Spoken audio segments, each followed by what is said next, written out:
We do a lot of Eternus events, and whenever we invite pros, they tend to outperform. So we gathered 3 of the top pros in NA and put them against 6 Eternus ones. Is being a pro enough to nullify the number disadvantage? Let's find out. On one side, 3 of the best players in NA. On the other side, we have 6 Eternus ones, all from NA. Who do you think will win this one, Lycan? It's gonna be a really funky game. Definitely gonna be a fun one to see because, I mean, you've got 2v1 on each lane, which is definitely gonna be a bit of a disadvantage they're gonna have to work through. But I imagine some of the best players in NA, they can probably do pretty well. Yeah, I mean, they're already doing a lot of bruising here.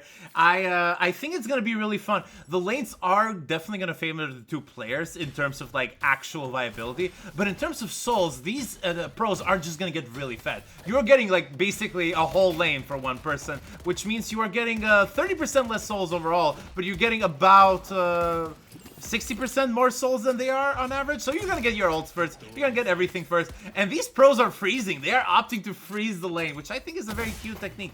I think that that's gonna be a very interesting thing. But yeah, they're gonna definitely be disadvantaged because they're against 2 people, but they're always gonna be advantaged in terms of 1v1 in combat. Because I imagine if you're playing against some vaguely good players, like you want to play what and what you're comfortable with, but also Geist is just always a good, strong character, good area damage, good sustain. Good, the damage amp is definitely going to be good when you're down 3 players on your team.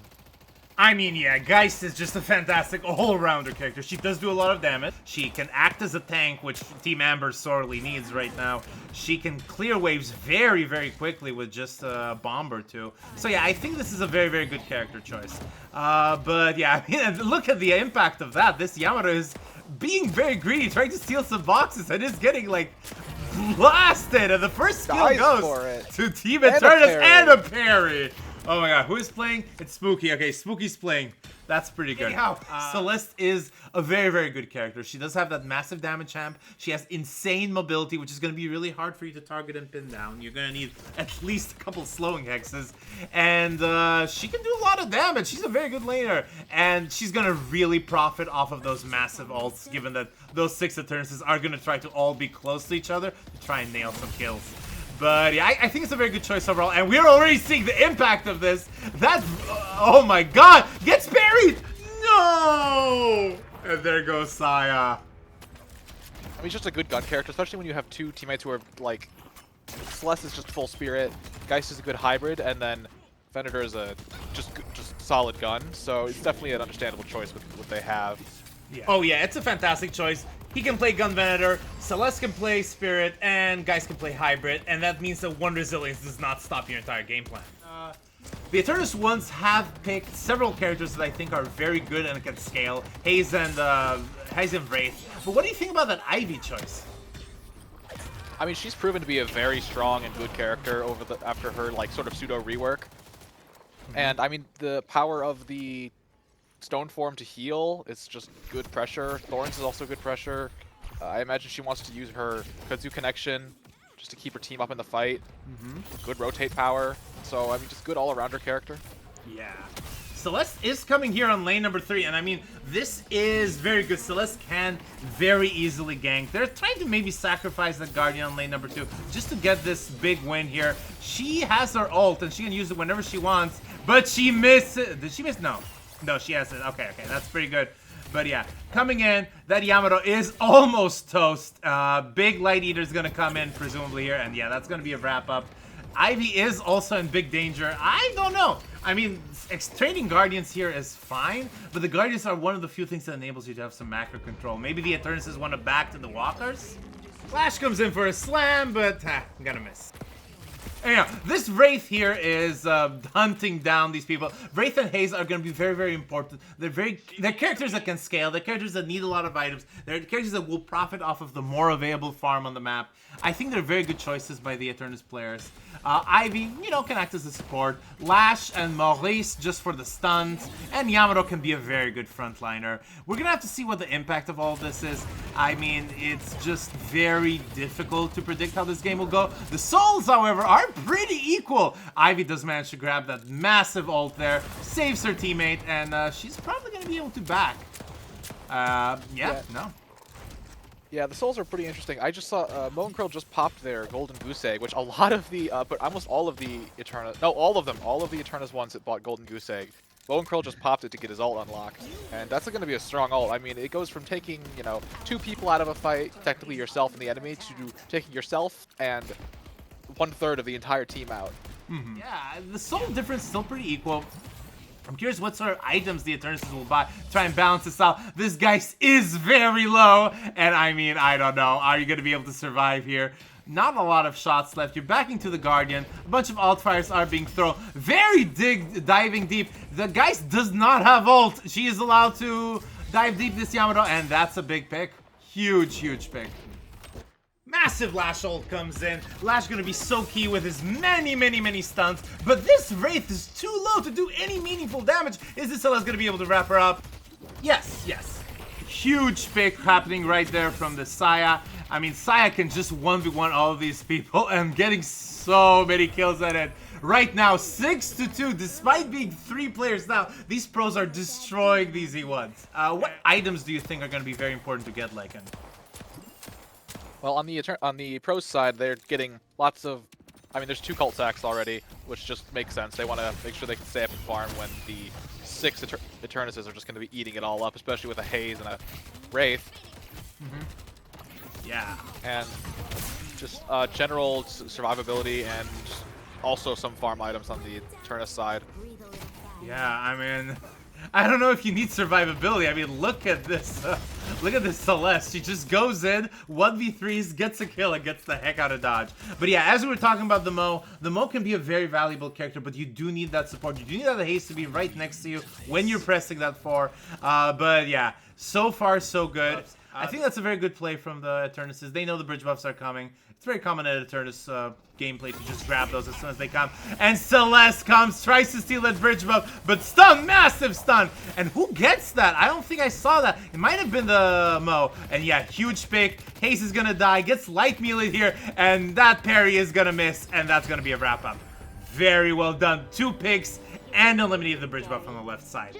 Earn! 2 picks, a great save, and the 100% Earn is being grabbed here. Like, I would not doubt it. Celeste, Earn, 2 down, especially with a big ult like Mo and Krill. The only one you gotta really be afraid of is Lash right now, and he's only in mid, moving away from Earn.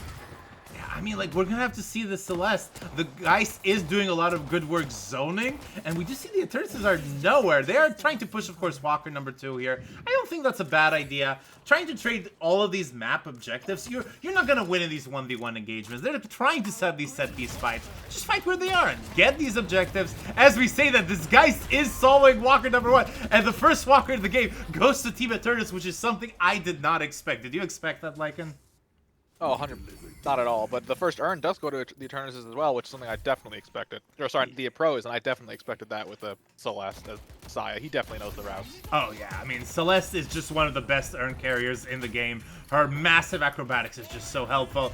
And in the meantime, this Venator is fighting here. I don't know. It's proving to be a little bit difficult to fight these guys now. None of the Eternus 1 team is even at 10k. They're definitely getting outscaled by the Eternus, the pros team, but I mean, like, what are you gonna do in these 2v1 situations? Massive shotgun! A good shotgun wall jump. Oh, gets him clean out of the danger there. He almost was dead to rights. I mean, this is the power of the pros. The power of the pros.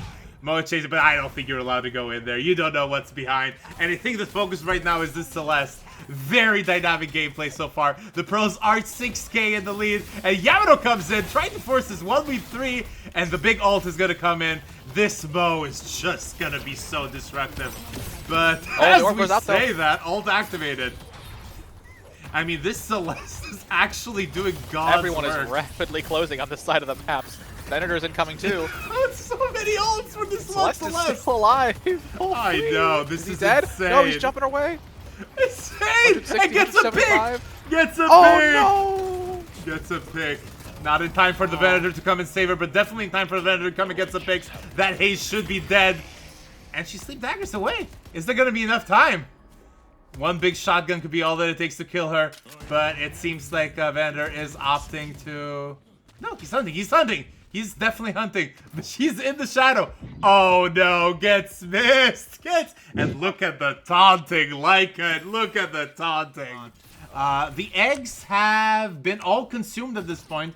No longer any eggs. But, oh my god, gets poked there. Torment Pulse. Got stunned from Torment Pulse. Yeah.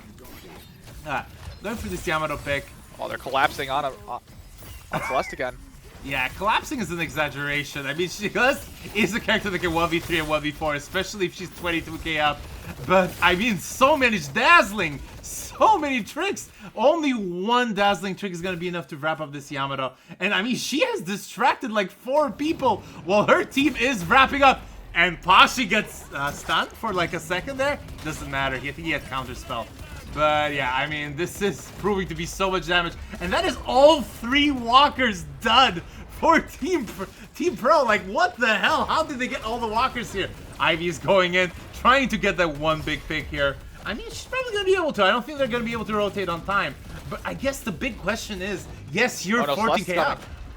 Celeste's coming. Celeste is coming? Got that fast rotate. Oh, God. I think Right she might be able to wrap it up. Clearing the wave.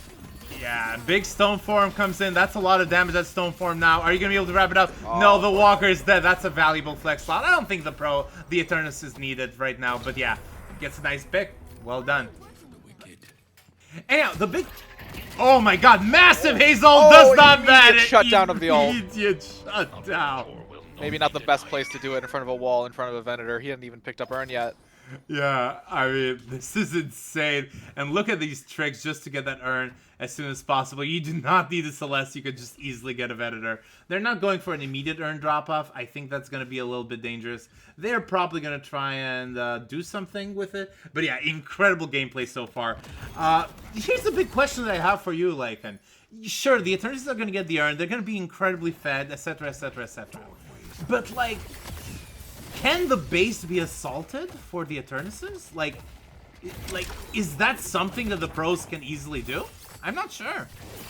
It really depends. I mean, even for both offense and defense for both teams, I mean, you kill 2 of the pros, that's only 1 person that can contest and give a down patron resistance, but also that's 3 people having to tear through 6 people just to get the patron to be not defended. But as I say that, 3 people died with singular Geist. I mean, yeah, Geist can be such a menace when she's ahead. She does like everything you would want in the game. She does damage, she does tank, and they're gonna go mid. God damn it. Are they gonna They have be the able damage to do? for it. But the last They have the damage ult- for it. I mean, Geist plus...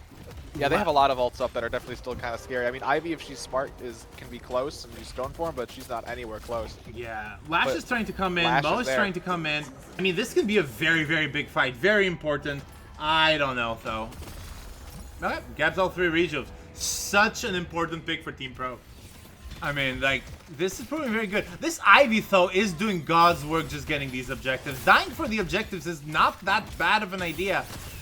Just getting that map presence is so important. And suddenly, there are no more walkers on the map. It's irrelevant this Ivy dies. She's still living, though. But yeah, not gonna be enough. You're in the point of the game where, yeah, sure, you can, like, easily one-shot them. But you need to, like, sorry, you can easily, like, 3-shot them, but you cannot easily one-shot them. Oh, that's 2 ults! And don't reshoot token taken. But yeah, very big reach of token there. Massive stuns! And this is what I mean. How are you going to survive that? I mean, that was 4 people with 3 ults on 1 person, and there's still 2 pros left.